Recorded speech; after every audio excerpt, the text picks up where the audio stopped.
Пратениците носат закони по скратена постапка за да се задоволат апетитите на политичките гарнитури, нотира невладиниот сектор. Поради ваквите состојби, оттаму велат дека собранието треба да започне со креирање на механизми со кои ќе се врши антикорупцијска проценка на регулативата која што тие ја предлагаат. Согласно достапните информации на страната на Собрание, гледаме дека во 2024 година од скупно доставени закони во Собрание 314, 105 се на предлог на пратениците. Тоа значи дека 105 предлог на закони не биле предмет на проценка на влијание на регулативата, а уште помалку на антикорупцијска проверка на легислативата.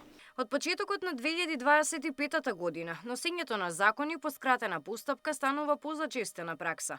Па така, според статистиката на невладиниот сектор, во јануариот вкупно 14 доставени закони и исто толку се донесени по скратена постапка.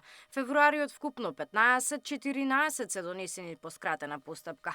Ситуацијата не е поразлична ниту во март и април, каде од 24 предлог закони, вкупно 22 се донесени по скратена постапка, односно 13 доставени, 9 се донесени по скратена постапка. Собранието во континуитет го користи механизмот на скратена постапка за да носи закони кои што може да се толкува дека се потерк на одредена политичка гарнитура, односно политички апетити.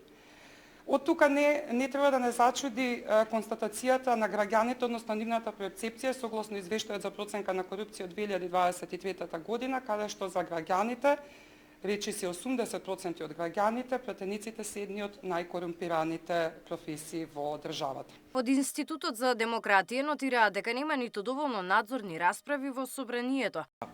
Секој коруптивен инцидент заслужува меѓу другото и надзорна расправа. Што повеќе надзорни расправи видиме, за што повеќе случаи, тоа е подобар, да речам, подобра оценка би дал за работата на Собранието. Габриела Лескова, Сител телевизија.